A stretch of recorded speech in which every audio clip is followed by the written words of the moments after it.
Okay, നമുക്കിവിടെ evolution of wear houses എന്ന് പറഞ്ഞിട്ടൊരു 4 ഫേസസ് ആക്കിയിട്ട് നമ്മുടെ ആ ഒരു എവല്യൂഷനെ ഇവർ തിരിച്ചിട്ടുണ്ട്.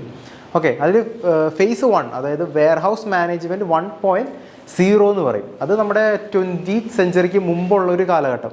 അതായത് നമ്മൾ ഈ വേൾഡ് വാറിനെ പറ്റി, ഹിസ്റ്ററിനെ പറ്റിയിട്ടൊക്കെ ലോജിസ്റ്റിക്സ് സംസാരിക്കുമ്പോൾ ആ ഒരു പീരീഡിലുണ്ടായിരുന്ന വെയർ ഹൗസുകൾ, അതായത് ഏറ്റവും ബേസ് മോഡൽസ്, ഒരു രീതിയിലുള്ള ടെക്നോളജിക്കൽ അഡ്വാൻസ്മെൻ്റ് ഒന്നും ഇല്ലാത്ത ഒരു സ്ട്രക്ചർ വെയർ ഹൗസിൻ്റെ. അപ്പോൾ ആ ഒരു ബിഗിനിങ് സ്റ്റേജിലുള്ള വെയർ ഹൗസുകളെ 20th സെഞ്ച്വറിക്ക് മുമ്പുള്ള വെയർ ഹൗസുകളെയാണ് വെയർ ഹൗസ് മാനേജ്മെൻറ്റ് 1.0 എന്നുള്ളൊരു ഫേസ് ആക്കി തിരിച്ചിട്ടുള്ളത്. അത് കഴിഞ്ഞിട്ട് ഒരു ഏർലി മിഡ് 20th സെഞ്ച്വറി ആ ഒരു ടൈമിലാണ് വെയർ ഹൗസ് മാനേജ്മെൻറ്റ് 2.0 എന്ന് പറഞ്ഞിട്ട് ഒരു എന്താ പറയുക, ആദ്യമായിട്ട് നമുക്കിങ്ങനെ ബാർ കോഡിങ്ങും ഒരു 1970 ആ ഒരു പീരീഡിലൊക്കെ ആദ്യമായിട്ട് ബാർ കോഡിങ്, അതുപോലെ തന്നെ ഫോർക്ക് ലിഫ്റ്റ്, കൺവയേഴ്സ്, അത്തരം ടെക്നോളജിയൊക്കെ എങ്ങോട്ട് അഡാപ്റ്റായി വെയർ ഹൗസ് ഫെസിലിറ്റിയിലോട്ട് അഡാപ്റ്റ് ആവാൻ തുടങ്ങിയത്. അപ്പോൾ അതിന് നമ്മൾ വെയർ ഹൗസ് മാനേജ്മെൻറ്റ് 2.0 എന്നാണ് വിശേഷിപ്പിക്കുന്നത് ആ ഒരു ഫേസിനെ. ദെൻ ലേറ്റ് 20th അല്ലെങ്കിൽ 21st സെഞ്ച്വറിയിലോട്ടൊക്കെ വന്നപ്പോൾ അവിടെ നമുക്ക് വെയർ ഹൗസ് മാനേജ്മെൻറ്റ് 3.0 എന്ന് പറയുന്ന ആ ഒരു ഫേസ്.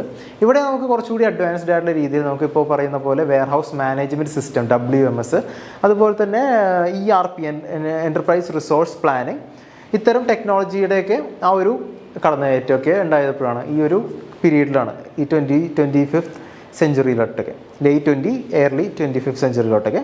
പിന്നെ ഓട്ടോമേറ്റഡ് ആയിട്ടുള്ള കൺവയേഴ്സ്, അതുപോലെ തന്നെ fork lifts, then tracking system technologies, അതൊക്കെ അഡാപ്റ്റ് ആയപ്പോഴാണ് ഈ വെയർ ഹൗസ് മാനേജ്മെൻറ്റ് 3.0 എന്ന് പറയുന്ന ആ ഒരു ഫേസിലാണ്.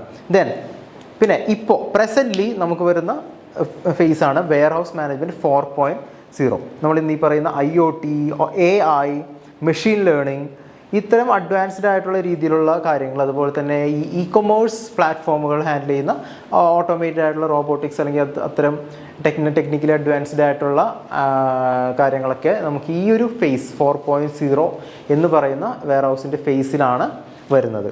ഓക്കെ, ഇനി വരുന്നതാണ് ഫ്യൂച്ചർ ട്രെൻഡ്, അതായത് വെയർ ഹൗസ് മാനേജ്മെൻറ്റ് 5.0. ഈ 5.0ലാണ് ഇനി എന്താ പറയുക, ഗ്രീൻ വെയർ ഹൗസിങ്, അതുപോലെ തന്നെ ഗ്രീൻ വെയർ ഹൗസിങ് ഓൾറെഡി നമ്മൾ ആപ്ലിക്കബിൾ ആക്കി തുടങ്ങിയിരിക്കുന്ന കാര്യങ്ങളാണ്. അതുപോലെ തന്നെ ഇനി ഫ്യൂച്ചറിൽ കുറച്ചുകൂടി എന്താണ്, ടെക്നിക്കലി കുറച്ചുകൂടി ഓട്ടോമേറ്റഡ് ആവും. അതുപോലെ തന്നെ ഡാറ്റ ഡ്രിവൺ പ്രോസസ്സ്, അതുപോലെ തന്നെ ഇപ്പോൾ എന്താ പറയുക, ഫുള്ളി ഓട്ടോമേറ്റഡ് വെയർ ഹൗസസ് ഒക്കെ ഇപ്പോൾ നമുക്ക് എന്താ പറയുക, ഒരുപാട് കോൺസെപ്റ്റുകൾ പല വലിയ കമ്പനീസൊക്കെ റിലീസ് ചെയ്തിട്ടുണ്ട്. ഇങ്ങനെയായിരിക്കും ഇനി ഫ്യൂച്ചറിൽ വെയർ ഹൗസസ് മാറുക എന്നൊക്കെ ഉള്ളത്. അപ്പോൾ ഇനി ഫ്യൂച്ചറിൽ എന്താണ് സംഭവിക്കാൻ പോകുന്നത്, അതാണ് എന്തായിട്ട് മാറാൻ പോകുന്നത്, 5.0 ആയിട്ട് ആ ഒരു ഫേസസ് ആയിട്ട് വെയർ ഹൗസിനെ തിരിക്കാനായിട്ട് പോകുന്നത്.